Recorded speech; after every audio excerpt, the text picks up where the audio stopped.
I didn't even know that I had been chosen an All-American. And I knew that an announcement would come out soon, but I didn't know that it would come out that day. And Coach Henson was getting us ready for practice, and he starts telling a story about a guy who had worked his way all the way up, and now he had become an All-American. And then he pointed to me. And I was shocked because I did not know that I had been named an All-American at that point. And immediately after that, we had a short break. I ran down to the payphone. Of course, we didn't have cell phones back in those days, and called my mom and gave her the good news. And I tell you what, I was on cloud nine the whole day. And you are in Australia right now. You're talking NBA basketball. You're talking great teams. You're talking great individual players. Takes it off, and there's number 23, and of course Johnny goes nuts. So we're all getting goosebumps thinking about it now. I just tried to go out there and play my game. I have no idea what you're talking about, Adam. I don't like anybody. I'm not a people person. Strand, you made the pass, yes. Christian, can you catch the ball? Yes. All the stars were aligned and all the muscles fired at the right time, and I was able to get off the ground and throw one down. I was saving that as a surprise for you. And now, introducing your host for In All Airness, Adam Ryan. Welcome to episode 42. Thanks for joining me. My website, inallairness.com. Just add a / and the episode number to view show notes. In this episode, I'm very pleased to welcome Illinois Fighting Illini great and NBA star Kendall Gill. Just a quick note before we get going. Due to audio issues, the first attempt to record this podcast episode failed. I then planned to feature as a transcribed interview our conversation on my website. However, Kendall generously offered for us to re-record the chat the following day. I was most grateful for that opportunity, and a transcription of parts from our first chat that didn't make it into this episode will appear on my website. If you enjoy this chat, I'd be most appreciative if you take a moment to drop Kendall a line and thank him for his generosity. Now, this is a conversation that's packed with great discussion topics. We chat about Kendall's entire career. A little teaser too, Kendall offers up an awesome story relating to one of the NBA's biggest trades of the 1990s. Now, on to the show. My guest today was named a third-team All-American as a member of the Illinois Fighting Illini. He was an NBA All-Rookie First-Team selection in 1991 and enjoyed a 15-year NBA career. He was one of the most athletically gifted players of his era. Kendall Gill, thanks for joining me. Oh, no problem. Thanks for having me on your show. I really appreciate it. And for total transparency here, this is the second time that we've tried to do it. You've been very kind to come back after a bit of an audio issue yesterday, so I really do appreciate it. Now, yesterday we did talk briefly about the influence that boxing and some of the other martial arts had on your career and on your life in general. Do you mind just talking about how you first became involved with boxing, and then when did basketball become a focal point for you? Okay, well, I boxed when I was a young kid, probably about 8 years old, when I lived in the city of Chicago. And then my parents moved me and my family out to the suburbs, which is where, I found basketball, actually. I mean, ironically, that's sort of in reverse, because most kids that live in the city like to play basketball as opposed to when they move out to the suburbs. I actually hated basketball when I was a young kid. I was in love with boxing and baseball. If I hadn't moved to the suburbs of Chicago, I probably would never have picked up a basketball. Wow, that's incredible, because you obviously went on to be one of the great players of your era, and obviously you were a fantastic college player as well. Now, do you mind just quickly talking about your high school days? Obviously, you said you picked up basketball after being strong into boxing and baseball. How were you as a high school player, and how did that go in terms of your recruiting for college, where you were to become a great player with the Illini? Well, I was an all-state basketball player. I wasn't a McDonald's All-American like a lot of my teammates at the University of Illinois. And, I actually teamed up with my brother to have a great senior year at Ridge Central High School. We went down to the state championships and eventually lost in the state championship to King High School, which had Marcus Liberty, my future teammate, on it. But also downstate, we also beat Steve Bartow's team, which was my future teammate as well. So it was a tough road to get to the state championship. We had to go through some good teams, and some good players. But we made it there. Unfortunately, we weren't able to get over the hump. Yeah, now you mentioned a couple of interesting guys there, and obviously they've probably become lifelong friends, some of them for sure. Now, with Marcus Liberty, I know that he was a really widely regarded high school great, and then obviously you became teammates in the Illini, and you mentioned Stephen Bartow there, who you're now doing an online show with to do with basketball and the NBA. On your college team, There was a name that you were referred to. It was the Flying Illini. Was that referring to the whole team at that era, or was it just for a select core of players on your team? No, it was referring to the whole team, and we got that name from the famous color analyst Dick Vitale, who came to watch us play against the University of Florida, and the University of Florida was pretty good at that time. They had the late Dwayne Shensis, who was a top prospect at that time, but we just dismantled them, and in the way that we dismantled that team got us the nickname because we were flying all over the place, dunking the basketball. Everybody was between 6'5" and 6'8", and everybody could jump and do spectacular plays in the air, and that's exactly why Dickie V gave us the nickname. Oh, that's fantastic, and he's obviously one of the great all-time commentators, without a doubt. Now, you played 4 seasons with the Fighting Illini, and following your sophomore season, you worked really hard to increase your athletic ability and your physical prowess and basketball skills, of course. What did you do to actually transform your game to that new level that you didn't or couldn't have achieved in the first 2 seasons in college?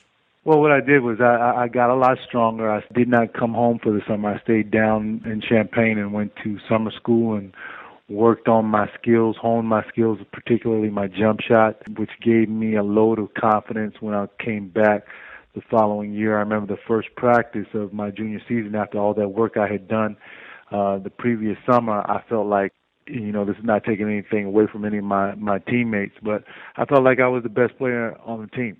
And that's what you have to have as far as confidence. I might not have been the best player on the team, but I felt that way. And with me having that confidence, I went into each and every practice thinking that, I was the guy. And, it really worked out for me.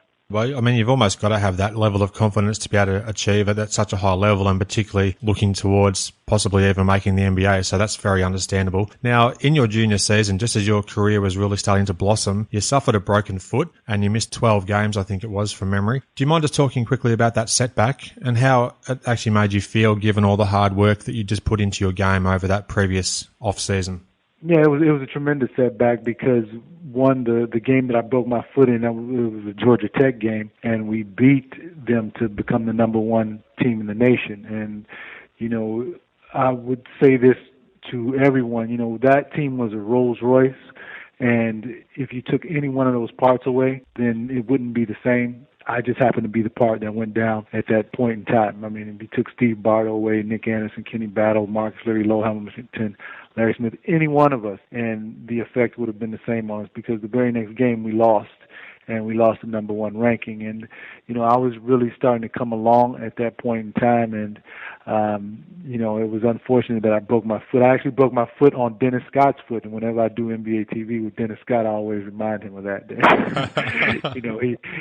He took away our number 1 ranking. So, but, it was a blessing in disguise because I got an opportunity to, sit down. My father talked to me. I was really discouraged at that point, but my father, before I went in and got the operation, that day said that, don't worry about it. We sit out. We will come back in 8 weeks and we'll be stronger than ever. And, that's exactly what happened. That's a great story about how you fought back there. And it's funny that you mentioned Dennis Scott, given his future links as well with Nick Anderson and on the Orlando Magic. So perhaps he was just looking out for Nick in advance. Who knows? Maybe. Yeah, but that's great. Now, your team's run in the 1989 NCAA tournament was fantastic.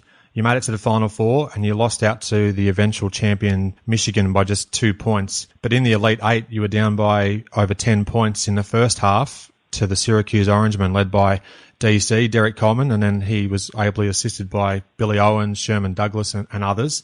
And you fought back to win the game by 3 points. Do you mind just talking about the experience of playing in the NCAA tourney and some of those great moments that you were part of? Well, that's the best feeling in the world. And the reason why you want to go and win 20, 22 games is so you can get to the NCAA tournament, so you can experience it. All 4 years I was lucky enough to be able to participate in the NCAA tournament. And, that's when the basketball moves to a whole different level. Everybody is intense because, if you lose, you go home. And you don't want that to happen. It was fortunate enough for us that we had a high-powered team where we could overcome some of the things that happened to us because the previous game, which was Louisville, before we played Syracuse, Kenny Battle goes down with a knee injury. Lowell Hamilton, our center, sprains his ankle, but we had guys come off of the bench like Irvin Small, Marcus Liberty, Larry Smith to carry the load. And, that's what the NCAA tournament is all about. It's about team, because if you don't have total teamwork, you're not going to win a national championship or even get to the Final Four. And that's what we had. That's why we were able to beat the Syracuse Orangemen, which was the best moment that I've ever had in basketball, bar none. The joy that I felt when that final buzzer went off, nothing ever came close to it in my basketball career. Oh, that's fantastic. And in your future NBA meetings against Derek Coleman and some of the other guys that you did play against on that Syracuse team, did you ever sort of reminisce much about it or use that as motivation when you played each other, or was it just sort of left there on the college stage? Well, maybe it was motivation for DC and those guys or Sherman Douglas because I won. Yeah, that's true. That's true. Yeah, I didn't have to have any extra motivation to play against those guys. But really for all of us, I think that it was just a done deal. Nobody ever thought about it anymore. And, it was just a joy to play against such high caliber players when you're playing in the NCAA tournament, especially when you're playing the final game and get to the Final Four. Yeah, well said. Now, as a senior for Illinois, you averaged 20 points, 5 rebounds and over 3 assists a game. You were the Big Ten's leading scorer and also earned third-team All-American honours, so they're all fantastic achievements. Do you mind just elaborating a little bit about your performance in that senior season too? I started off kind of slow, but I picked it up in the middle of the season, and I was fortunately enough, able to lead the Big Ten in scoring that year, which is something that I'd never even set my sights on. It just happened. And it came down to the last game in Indiana and Bloomington against Bobby Knight and Indiana Hoosiers. And I can remember they put a boxing one on me. I don't know whether Coach Knight knew whether I was going for the scoring title or not, but the boxing one still didn't work at that point because, I was just so confident in playing at a high level. It was just, I was in a rhythm, and I felt like I couldn't be stopped. And I was fortunate enough to, one, be named to the AP third team and the UPI first team All-American team, and, which was a great joy. And I told you yesterday when we did this interview that I didn't even know that I had been chosen an All-American. And, I knew that an announcement would come out soon, but I didn't know that it would come out that day. And Coach Henson was getting us ready for practice, and he starts telling a story about a guy who had worked his way all the way up, and now he had become an All-American. And then he pointed to me, and I was shocked because I did not know that I had been named an All-American at that point. And immediately after that, we had a short break. I ran down to the payphone. Of course, we didn't have cell phones back in those days, and called my mom and gave her the good news. And I tell you what, I was on cloud nine the whole day. Oh, understandable. And I can imagine the joy you must have had by running towards that payphone to make the call to your family as well, because I know they're obviously a major part of what you're all about. And speaking of, you had family and extended family at the NBA draft in 1990. You were selected the 5th pick overall by the Charlotte Hornets. Prior to the draft, what teams were you aware of that were interested in selecting you? Because I know that yesterday you mentioned you didn't really have any idea that Charlotte were actually on the radar. Yeah, I didn't think that Charlotte would pick me because they had Rex Chapman, who played the same position as me, and we were both the same age. The only difference is Rex had come out after his sophomore year, which was 2 years earlier than I did, and I didn't really think that they would have a logjam at that position, but they picked me anyway. I actually thought that I was going to go to Denver, the 3rd pick, or the 6th pick to Minnesota, because they needed a 2-guard or a point guard, that being Denver, and the Minnesota Timberwolves needed a 2-guard because to go with Pooh Richardson. Felt that was Big Ten country. Minnesota is sort of like Chicago weather-wise where I grew up, so I was used to the cold weather, and it was up north, close to my home, Chicago. So, that was really the place that I thought that I would land and I would be happiest there. And then when my name was called as the 5th pick by the Charlotte Hornets, I was kind of thrown by it, and I really didn't know what to say when I got up there. As a matter of fact, in between breaks before they talked to me, I asked what the coach's name was because his name was Gene Littles at the time, but I didn't know the coach's name, so I had to ask because I didn't do any really research. I mean, they had me in for a workout, Alan Bristow did, but I just thought that they had me in for the workout just to see what talent level I had at the time, but I had no idea I would be wearing teal and purple the next season. Yeah, it's a surprising sort of twist there. And just after you were picked as well, you were pretty quickly put in front of the cameras, and I think you were talking with, it might have been, I don't know if it was Steve Jones or Doug Collins or Bob Neal and Craig Sager. Those sort of guys were there anyhow for the telecast, and you were interviewed on national TV. Do you remember much about the actual interview itself and what you said, and have you looked back at that since? Yeah, I've looked back at it. I was talking to Steve Jones, and Doug Collins was there, and Neil was there as well. Also, I believe Rick Barry was there, and I had to make sense out of the pick because I didn't really know what to say, and I said, of course, it's a franchise that is very young. They're not used to winning right now, but I feel that they're on the brink of winning.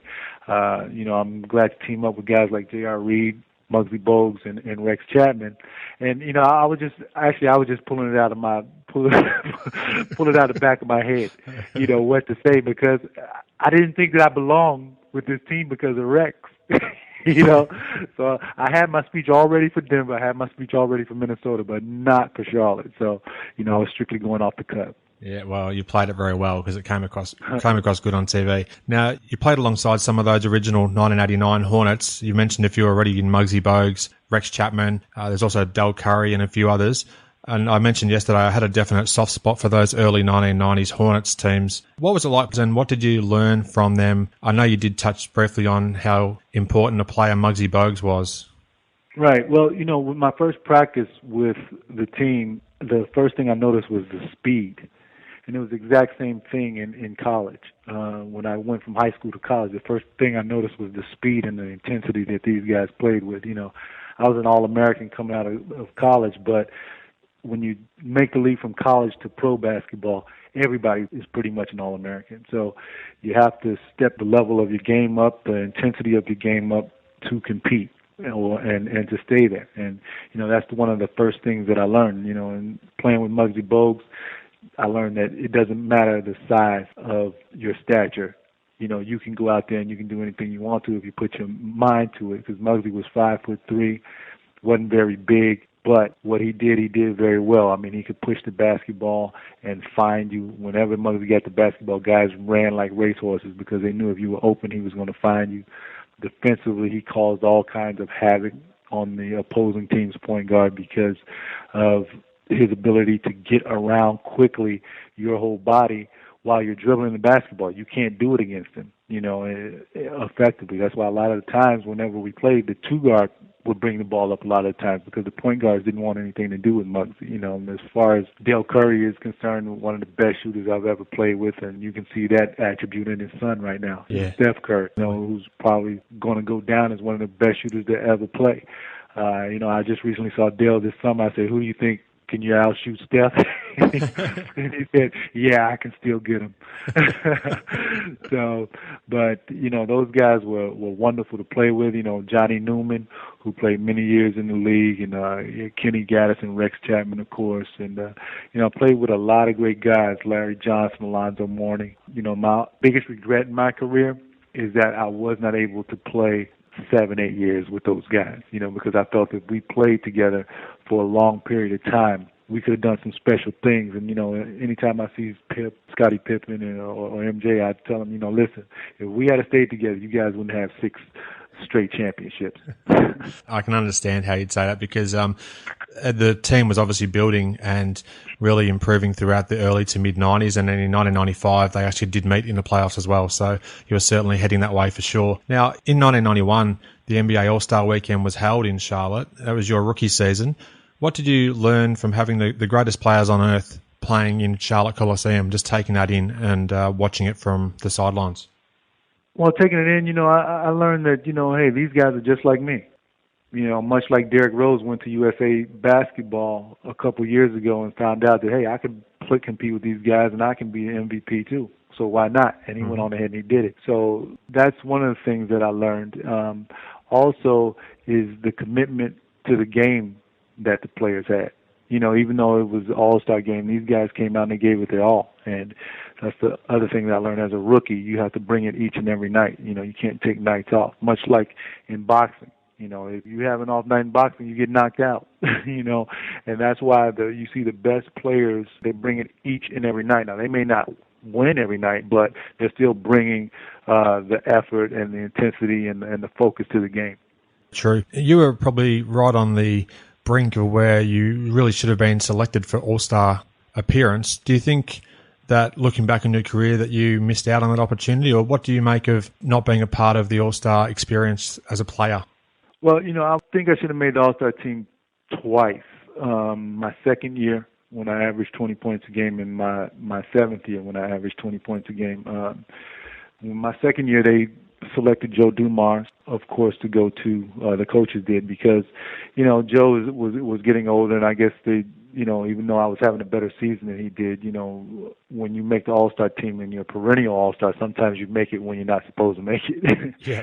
And that happens a great deal. And I thought for sure that I was going to make it in my seventh year, because I had put together a great season, and I was really disappointed that I didn't make it in that year. But, not making the All-Star team those 2 years was not really my biggest disappointment. My biggest disappointment was not being on the all-defensive team when I led the league in steals and set the record for steals with 11 in a game. And not only in a game, but for 3 games, I had like 25 in 3 games, and nobody had done that before. And I didn't make the all-defensive team, which I really wanted to make. That was the one that hurt the most, actually. Okay, yeah, that's interesting, because I know that we did touch on that triple-double, the unique triple-double you had. It was in April of 1999, and you had 15 points, 10 rebounds, 11 steals.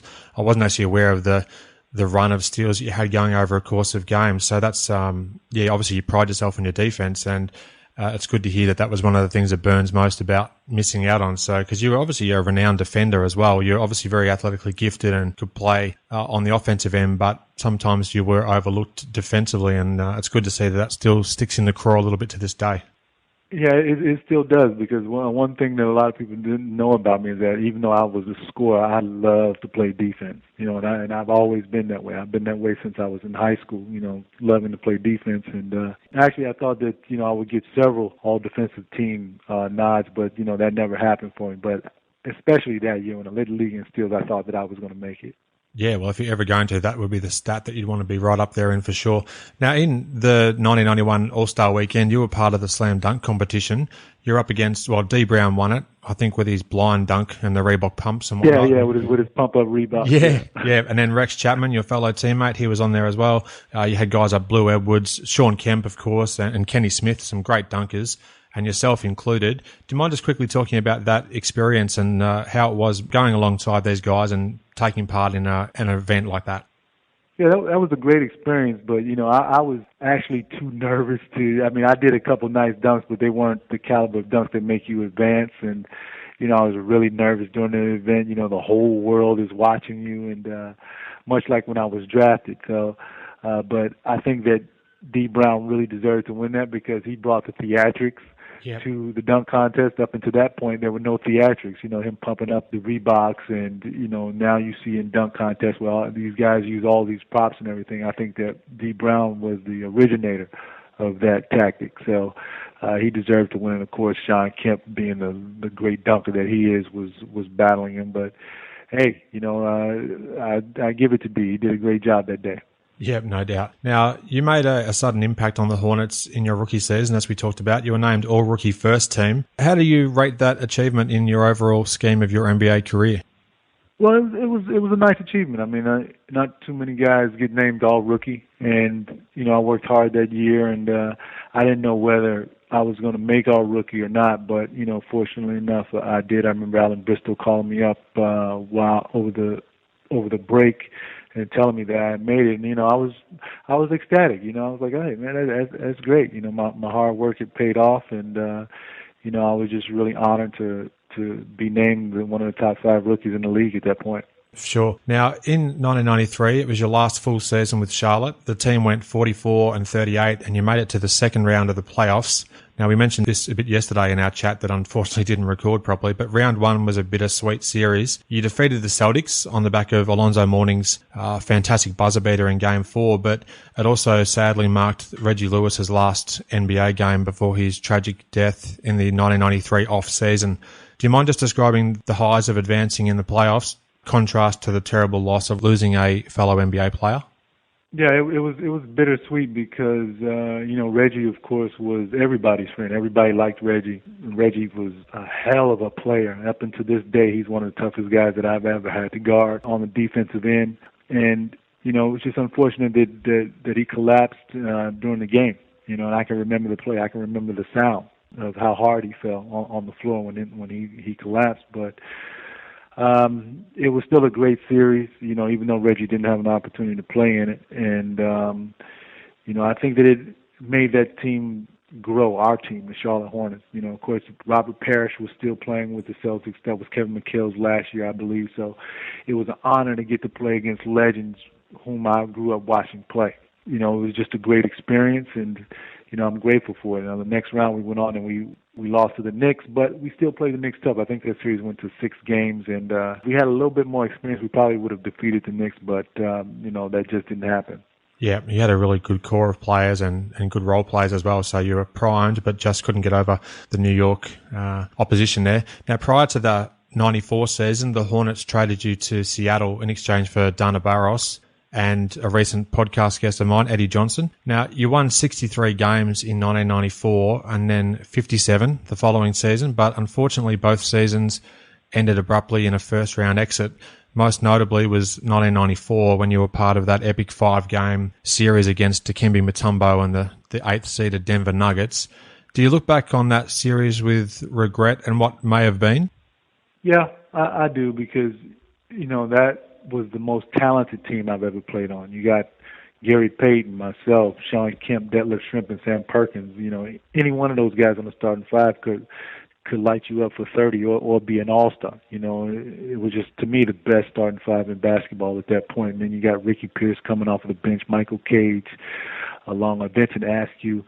And then you have a very bright coach in George Karl, who was probably the best X and O coach I've ever played for, with his schemes, the way that he devised them. Also, I can't forget Nate McMillan, who was great while I was there to me. Still to this day is a great friend of mine. So you take all of those guys that I just mentioned, and you take a coach that knows the game and has schemes that nobody else uses, and that's the reason why we won 63 games. And when we lost to Denver, that being the first team to be ranked number 1 seed, to lose to a number 8 seed,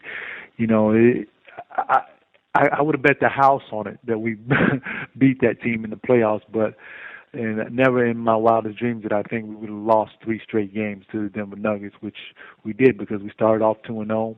I'm thinking, hey, listen, just measure us for our championship rings right now because we're rolling. But something happened, and I still to this day I don't know what happened to change the tide in that series. Yeah, thanks again for being so open and honest. And I know yesterday when we chatted, I said similar things, but anything that we covered in yesterday's chat that didn't work out as far as the audio file goes, I'll include as a feature piece on the website to go with this chat today, so we won't sort of overlap too much more in the remaining minutes if you've got a bit more time. Okay, yeah. No problem. Okay, that'd be great. Thanks. So just following on from that, with Mutombo having the upper hand in that particular series, you did mention that in future years that you tried to take it strong to the hoop sometimes and dunk and try and get over the top of Mutombo in other ways. Yeah, actually in that series I dunked on Dikembe a couple times. And, I used to, Dikembe and I had this thing where, he would block my shot a couple times, but I would still get him once a year too. And I had the same thing with Patrick Ewing.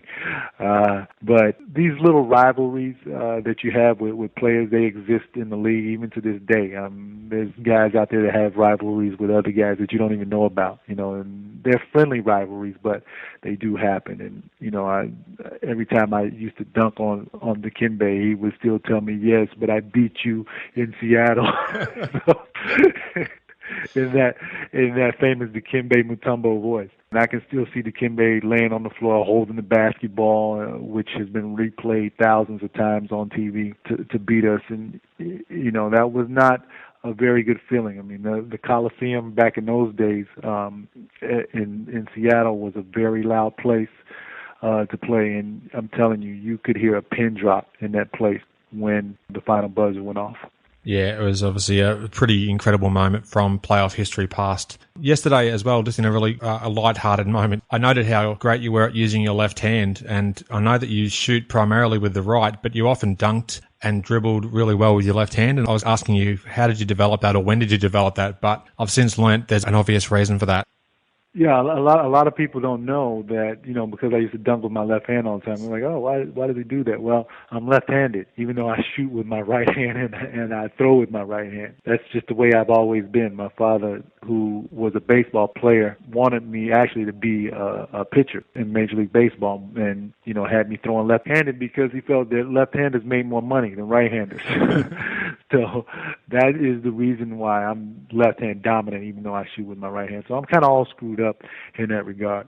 Yeah, but it's a mix that you use to your advantage. And even still, when I was watching highlights of your career before we chatted yesterday, I noticed there was a lot of times where you dunk it so strong with the left, and I thought, wow, that's an incredible skill to have. But then we realised you've got a bit of both sides as well, so that's interesting in itself. Now, after the 1995 season, the Sonics sent you back to Charlotte, and you did mention a bit earlier how that you would have liked to have stayed with the Hornets for a longer period of time. But after 36 games in that season, you were then sent to the New Jersey Nets along with Khalid Reeves in exchange for Kenny Anderson and Gerald Glass. You did talk about that 1997 season with New Jersey. Even though the team struggled a little bit, you had a great season, averaged almost 22 points a game, over 6 rebounds, 4 assists, and almost 2 steals a contest. Do you mind us talking about that move to New Jersey and how your game continued to really strive from there?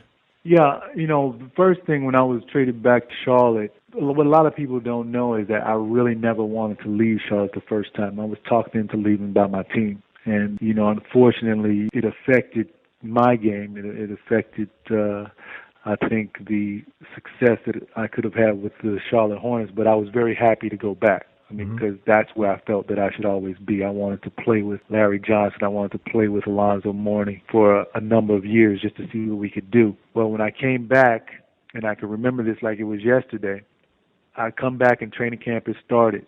The very first day, I pulled my car up in the parking lot, and Alonzo was talking on the phone, and I knock on his window and say, hey, let's go in the building. I'll wait for you. He was like, no, don't worry, go ahead. So I was like, okay. I never saw Alonzo again. Alonzo was on the phone with his agent, David Falk, being traded to the Miami Heat. Oh, wow. So I walk into the building and never see Alonzo again in the Charlotte Hornets. I see him again, but, he's in another uniform at that point. Yeah, so when they traded Alonzo, I thought that, the team would still be good. Nothing like I thought it would be, but it would still be good. Of course, Glenn Rice was traded there. Also, Matt Geiger was traded there. And we still had a very good team, and I was playing very well. They moved me to point guard, which is not my natural position, but, I played pretty well. I was getting triple-doubles, and Glenn Rice was having a great season. So was Larry Johnson. Then one night in Miami, I am sitting there on South Beach, happy because I'm back with the team that I really wanted to be with, and I'm playing well. The team is playing well, and I get a call from my agent. He says, you've been traded. I was like, what? I was like, I just got here. and I paused for a moment. I didn't even ask what team, that I had been traded to for like 30 seconds. I just was silent. And then I said, what team? And then they said, to New Jersey. I was like, okay. Most guys at that point in time would say, oh, New Jersey, and they would go into a funk, but I didn't, because one is I'm a big city guy. I'm from Chicago. I still live in Chicago, and I love big cities. So I said, okay, well, I could at least live in New York City. I go up to New Jersey, and I find out that the team is not that bad. They're pretty decent, and I have a pretty good run with them for that first half a season that I'm with them, but I eventually break my hand on Reggie Miller's elbow, and I'm out for the rest of the season. But up until that point, we were playing well enough where we could probably sneak into the playoffs. But after I broke my hand, that didn't happen. And, the very next year I come back under John Calipari. I had the best season of my career, which is when I thought that I was going to make the All-Star team. And it was a great opportunity for me because Calipari allowed me to be me, and play my natural two-guard position, and which a lot of the times in my career I was either moved to the point guard or the small forward, but I was allowed to play two-guard, and, I flourished. And, the next year, I believe they drafted Keith Van Horn, and we went on to play very well. We went on to make the playoffs and play against the Chicago Bulls in the first round. And, they swept us in 3 games, but it was still a great achievement. A great achievement of teamwork. I thought Calipari did a great job of coaching. So everything was going the right way, and I was just happy to be a part of the rebuilding in New Jersey.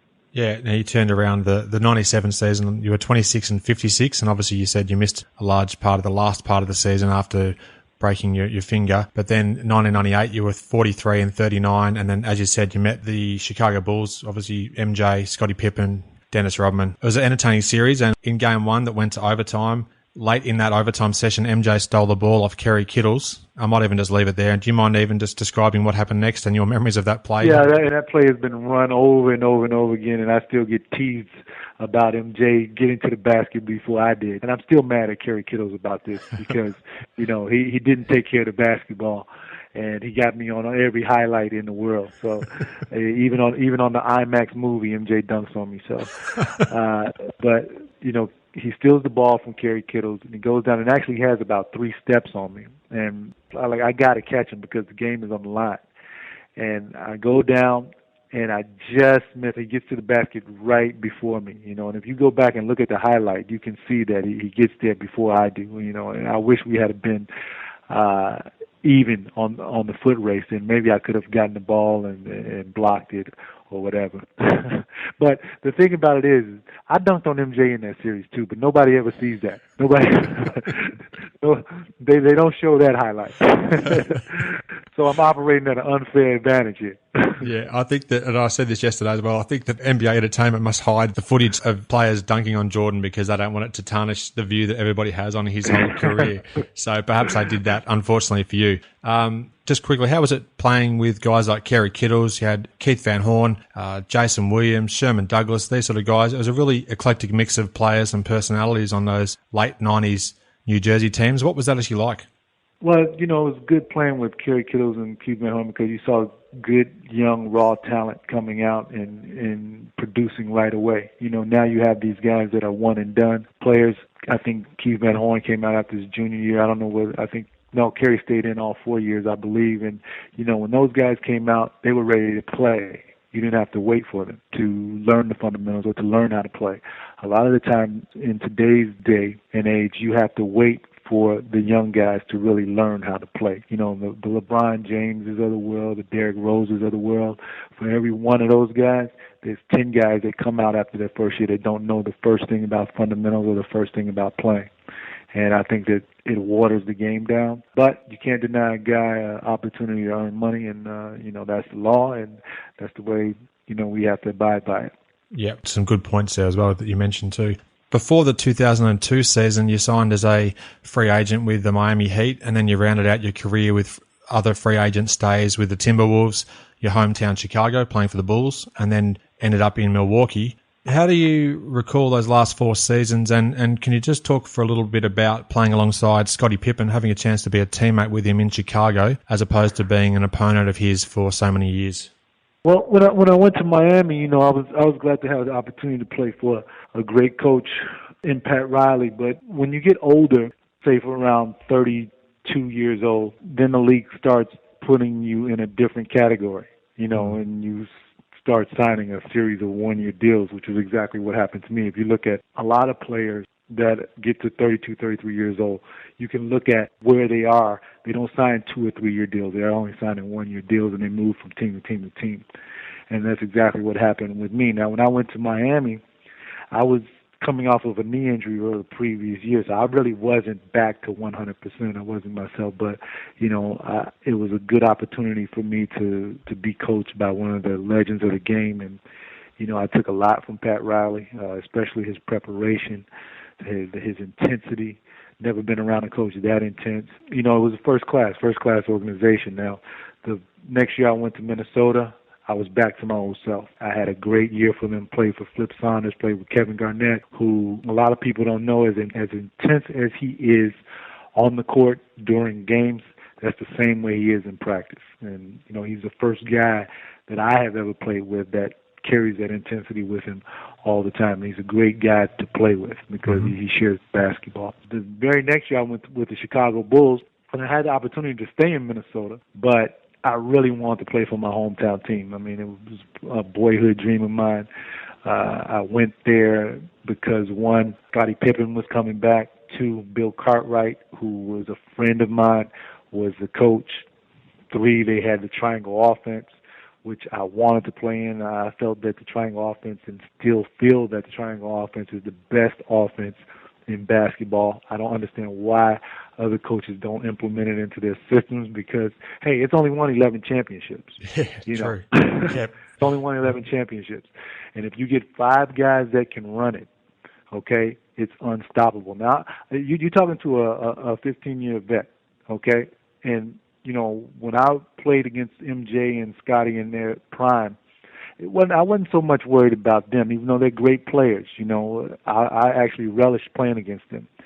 It was actually the offense that I was worried about because you could not time it. You could not defend against it. If whatever you did, they had a counter to it. And that's why I think it was the best. It's the best offense in basketball. It was back then, and it will be today if somebody implements it. Now, that is the major reason why I went to play for Chicago that next year after me being in Minnesota. So I go there. Things don't work out well. We had some injuries. Jalen Rose was there, Jamal Crawford. We had 2 young players in Eddie Curry and Tyson Chandler who really didn't understand at that time how to play the game, which I think, you know, caused a lot of the early problems because they just weren't ready. I mean, they were second year out of high school, you know, and you're expecting these guys to carry the load for a team. But still, I thought it was going to be a lot different. Unfortunately, we started off slow and Bill was fired. Then they brought in Scott Skiles, and the paradigm shift was different now. They wanted to go younger, and that's exactly what they did, which relegated Scottie and I to not really contributing that much during that year. And then I finished up in Milwaukee, and that was the end of my career. Thank you for elaborating on that too. I appreciate it. And since we chatted yesterday, I did a bit more research and tried to find a different way to approach a couple of questions. And I read that you returned to boxing pretty quickly after your NBA retirement, and you were actually looking at perhaps getting right back into excellent shape. Not to say that you weren't already, but to then try and come back to the NBA again. How close were you to going back into the NBA even after you finished with Milwaukee? I wasn't close after I went back to Milwaukee. I was close a couple years after that, you know, because at that point when after my stint in Milwaukee ended, I was just burned out mentally of playing, and I went and I started boxing and everything. And actually, the reason why a couple years after that I wanted to go back is because, you know, I was training for a fight. I think I was training for my second fight. And I decided to go back. I don't know if you know Tim Grover, who was Michael Jordan's ex-trainer, who was the trainer of everybody, invited me over to Attack Athletics here in Chicago, which is where, at that time, all of the NBA players migrated to play in the summertime. I went and I played with them, and it was not even a contest. I mean, the shape I was in, the intensity that I had, the quickness, I just stood out in the crowd. And at that time, I was 37 years old. You know, and I said, wow, if I can do this and be in this type of shape, then I can go back and play. And, you know, I kicked it around a little bit, but then I had my child, and the first of my 2 children. And my wife, you know, she really was not too keen on me going back because, you know, when you go back to play, you're on the road quite a bit. And, you know, I had given enough of my life to the game of basketball now. You know, there's mornings when I wake up when I still think, okay, I can go back and play because of the shape that boxing puts you in. Then I come back to reality and say, I got a family now. I'm a family man. Yep. And I guess there's a bit of a grind as well with trying to travel and go on the road so much, even though it's a good thing as far as you chartered jets and whatever else, but it's a grind traveling around, no doubt. So yeah, it's still a grind, yeah. Yeah. Now, just 2 more quick questions for you. Again, it's just been so great to have this opportunity to chat for a second time, given that yesterday didn't work, so I can't thank you enough for that. For most of your career, you wore the number 13 on your jersey, and as I did mention yesterday, I have a bit of a fascination with players' jersey numbers, the reasoning behind certain numbers and why they chose to wear them. So there's a good reason behind your choice of jersey. Do you mind just talking about that for a moment? Yeah, no problem. My aunt, Felicia Gill, was an all-state basketball player at Hillcrest, and my dad used to take me to watch her play. And this was really like kind of my first introduction to basketball when we moved to the suburbs from the south side of Chicago. And she was very good. She wore the number 13, and I just adopted it. And since then, it's become a family tradition. Everybody in the family wears 13 now. I went to my niece's volleyball game the other day, and she had on 13, and she didn't even tell me, but I was so proud that she had it on. I love it. So it's tradition. Yeah, well, I was going to say that must make you feel proud, and that's exactly what you did say. So I can understand how it would bring up some great memories for you and just to instill that family spirit as well. Now, you spent 7 seasons with the Chicago Bulls as a studio analyst. I really enjoyed the clips that I could see here from afar in Australia and what you got to do. I saw some of the clips that were posted online and whatnot, but there was an altercation that happened last year that led to CSN Chicago not renewing your contract. Do you mind, if it's not too personal, just to briefly discuss the fallout from that and, more importantly, looking forward, the opportunities that you do have? Yeah, last March at CSN, I was doing my weekly NBA show with my partner, Mark Shanowski. And right after our show, they have another show called CTL Live, which is Chicago Tribune Live. Mm-hmm.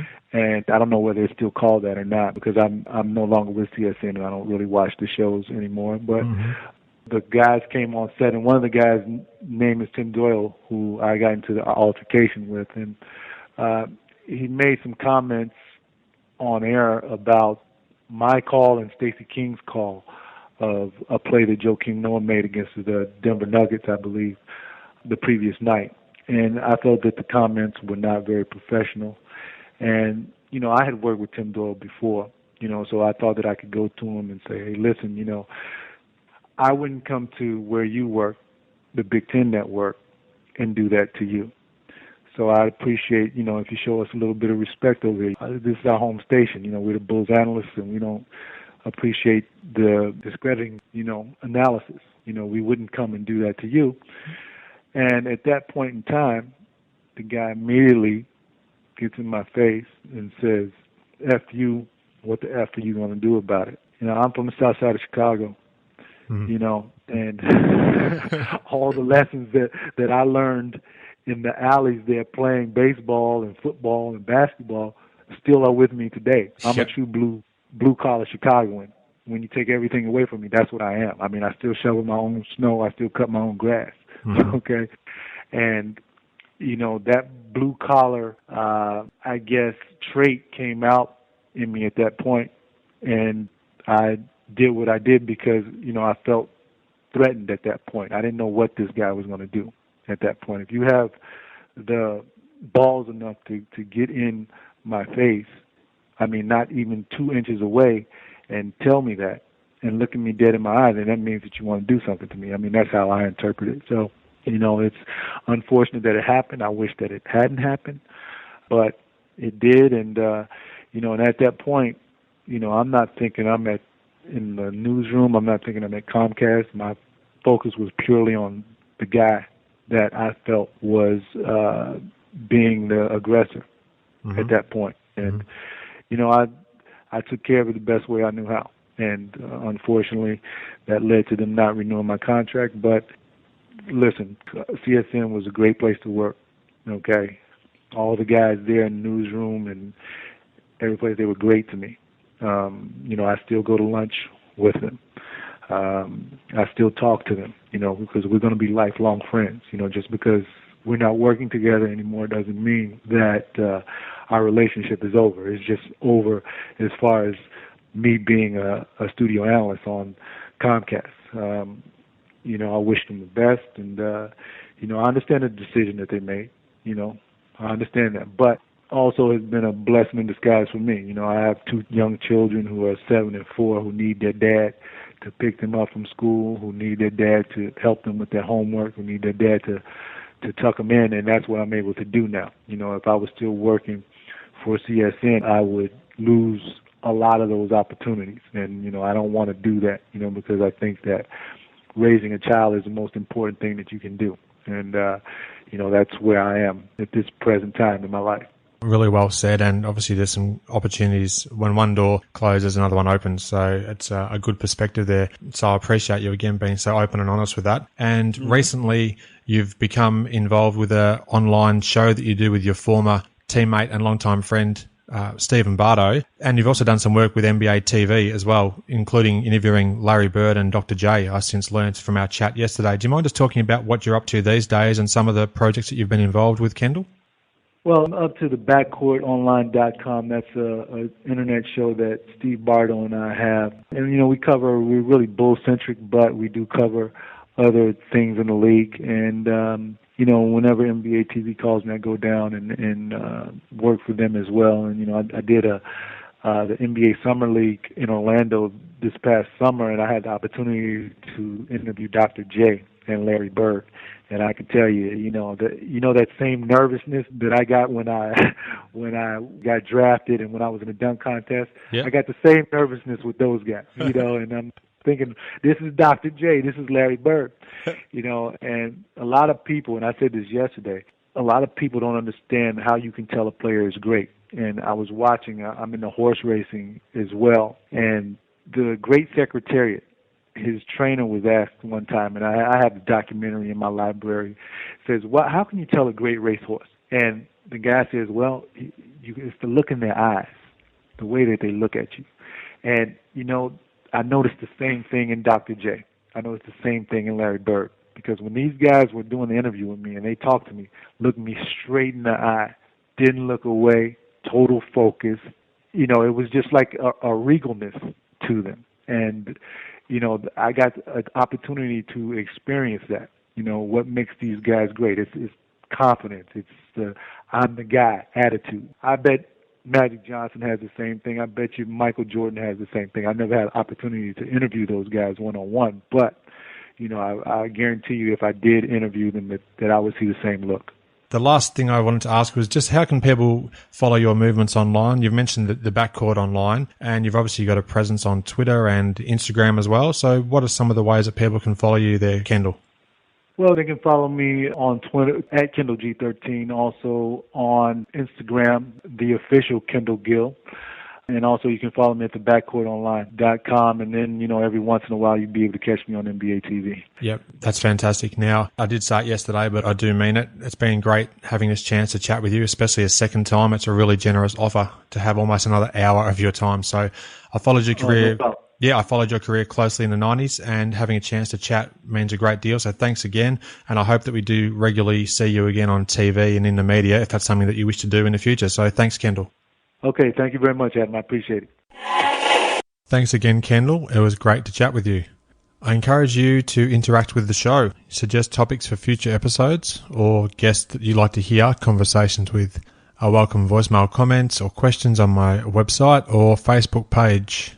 Worldwide, on iTunes, the show currently has 29 reviews and 33 5-star ratings. Thank you for your great support of my podcast. If you add a review on iTunes or Stitcher, I'd love to mention your name in a future episode. Your ratings and reviews are like a Muggsy Bogues drive and dish in traffic, the ultimate assist. It helps me to reach a wider audience for the podcast, and that in turn gives you, as the listener, more opportunity to hear conversations with great guests. You can subscribe to my show in various ways, inallairness.com/iTunes, add it to your Stitcher playlist, inallairness.com/Stitcher. Now, I recently updated my Stitcher profile, however, it unfortunately reset all my show data, so if you do listen on Stitcher, I'd appreciate your help to increase those numbers once more. My RSS feed appears in the right-hand sidebar of my website. You can subscribe to the show on Player FM and other podcatchers. Thanks for listening. I hope you enjoyed the show, and share my web address with your friends and colleagues, inallairness.com. Check out the podcast archive for plenty more episodes with high-profile guests. Follow me on Twitter at inallairness. Please add your like to the show's social hub, facebook.com/inallairness. Join me next time for another edition of the show.